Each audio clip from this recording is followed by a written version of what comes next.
Assalamualaikum warahmatullahi wabarakatuh. Yang saya hormati Bapak Edo Putra selaku dosen Teologi Islam dan yang saya sayangi teman-teman ilmu komputer 5. Puji syukur kehadirat Allah Subhanahu wa taala yang telah memberikan kita nikmat kesehatan sehingga kita bisa berkumpul di sini. Dan tak lupa pula salawat beriringkan salam kita hadiahkan kepada junjungan kita Rasulullah Shallallahu alaihi wasallam. Saya Nurul Sabila sebagai moderator dari kelompok 9 yang akan memandu jalannya presentasi kita hari ini dengan topik yang akan kita bicarakan mengenai teologi dan sains. Sebelum diskusi dimulai, saya akan memperkenalkan anggota dari kelompok 9. Yang pertama adalah Muhammad Yuda Pratama sebagai pemateri pertama. Yang kedua adalah Abdullah Baihaqi sebagai pemateri kedua. Dan yang ketiga adalah Aris Fahri Muhammad sebagai pemateri ketiga.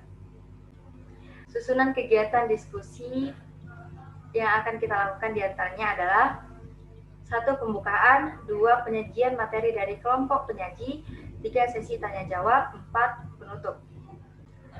Acara yang pertama adalah pembukaan. Marilah kita mengucapkan basmalah, bismillahirrahmanirrahim, demi lancarnya kegiatan presentasi kelompok 9 ini. Selanjutnya ialah sesi penyajian materi. Kepada penyaji pertama, waktu dan tempat saya persilahkan.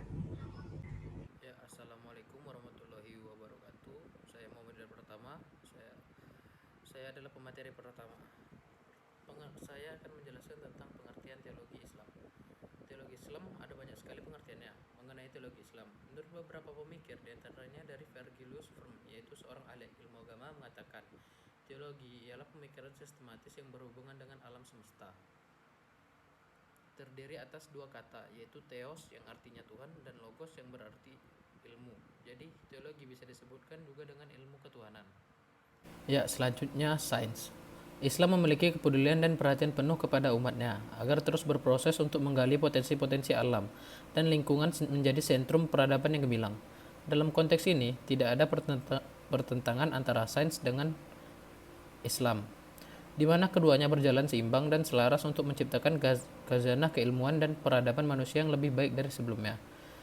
Sebagian sains berasumsi bahwa metode ilmiah merupakan satu-satunya sumber pengetahuan yang dapat dipercaya dan dipahami. Penganut paham ini cenderung memaksakan otoritas sains ke bidang-bidang di luar sains, sedangkan agama, bagi sebagian kalangan saintis barat, dianggap subjektif, tertutup, dan sangat sulit berubah. Keyakinan terhadap agama juga tidak dapat diterima karena bukanlah data publik yang dapat diuji dengan percobaan dan kriteria sebagaimana halnya sains. Satu cara untuk menghindari konflik antara sains dan agama adalah dengan memisahkan dua bidang itu dalam kawasan yang berbeda. Agama dan sains dianggap mempunyai kebenaran sendiri-sendiri yang terpisah satu sama lain, sehingga bisa hidup berdampingan dengan damai. Ya, mungkin itu saja yang bisa saya jelaskan dengan sains. Assalamualaikum warahmatullahi wabarakatuh. Saya lanjutkan kepada pemateri kedua. Selanjutnya adalah penyaji kedua, waktu dan tempat saya persilahkan. Baik, saya akan melanjutkan presentasi yang B, Theology of Nature. Dalam Theology of Nature, ia berpendapat bahwa sumber utama teologi terletak di luar sains, tetapi ia juga berpendapat bahwa beberapa doktrin tradisional harus dirumuskan ulang dalam sinaran sains terkini, karena secara khusus doktrin tentang penciptaan dan sifat dasar manusia dipengaruhi oleh temuan-temuan sains. Yang C, sintesis sistematis. Integrasi yang lebih sistematis dapat dilakukan jika sains dan agama memberikan kontribusi ke arah pandangan dunia yang lebih dalam kerangka metafisika yang komprehensif. Lebih lanjut, manusia selain dikenal sebagai makhluk alternatif juga dinilai sebagai makhluk potensial yang dapat berkembang dan dikembangkan. Dimaksud sebagai makhluk alternatif adalah karena manusia dianugerahkan kemampuan untuk menentukan arah dan pilihan hidupnya. Dalam Al-Quran, manusia disebut dengan berbagai nama, antara lain yang pertama ada konsep Al-Bashir. Manusia dalam konsep Al-Bashir dipandang dari pendekatan biologis. Penjelasan Al-Quran tentang proses dan fase perkembangan manusia sebagai makhluk biologis adalah 1. Prenatal atau sebelum lahir. Proses penciptaan manusia berawal dari pembuahan atau pertemuan sel dengan sperma di dalam rahim, pembentukan fisik janin. Yang kedua, postnatal atau sesudah lahir. Proses perkembangan dari bayi, remaja, dewasa, dan usia lanjut. Sebagai makhluk biologis, manusia pun mengalami proses akhiran secara fisik, yaitu mati. Mati merupakan tahap akhir dari proses pertumbuhan dan perkembangan manusia sebagai makhluk biologis. Kemudian yang B, konsep al-insan. Al-insan terbentuk dari akar nasia yang berarti lupa. Penggunaan kata al-insan sebagai kata bentukan yang termuat dalam Al-Quran mengacu pada potensi yang dianugerahkan Allah kepada manusia. Potensi tersebut antara lain berupa potensi untuk bertumbuh dan berkembang secara fisik. Yang C, konsep al-nas. Dalam Al-Quran, kosakata al-nas umumnya dihubungkan dengan fungsi manusia sebagai makhluk sosial. Manusia diciptakan sebagai makhluk bermasyarakat yang berawal dari pasangan laki-laki dan wanita, kemudian berkembang menjadi suku dan bangsa untuk saling kenal mengenal. Sekian presentasi dari saya. Selanjutnya ialah penyaji ketiga, waktu dan tempat. Saya persilahkan. Assalamualaikum warahmatullahi wabarakatuh. Saya Aris Fahri Muhammadiyah. Saya pemateri ketiga. Di sini saya akan menjelaskan materi saya. Baik, saya akan membacanya. Konsep Bani Adam. Manusia sebagai Bani Adam dituju tempat dalam Al-Quran. Muhammad Fuad Al-Baqi 1989, 137 sampai 138. Dalam penjelasan Al-Gaib Al-Isfani kali berarti keturunan dari darah daging yang dilahirkan Al-Isfani, sedangkan penjelasan panitia penafsir Al-Quran Departemen Agama RI menggantikannya sebagai umat manusia penafsiran 1997 224. Catatan kali nomor 530.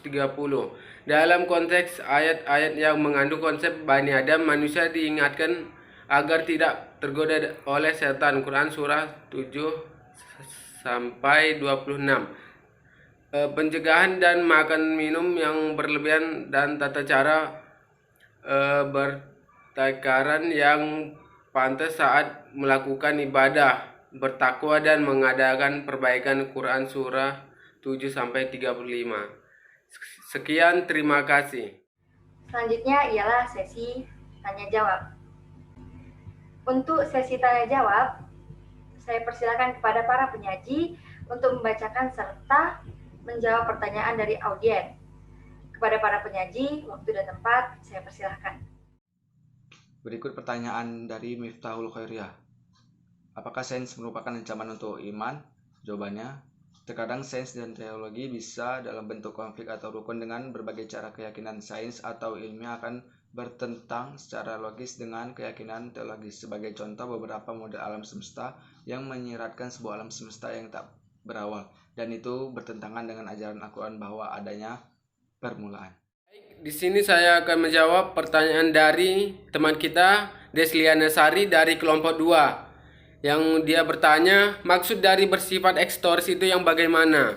Baik, saya akan menjawab. Ekstors itu seperti perilaku, sikap, tingkah laku, perbuatan atau tindakan dalam kehidupan sehari-harinya.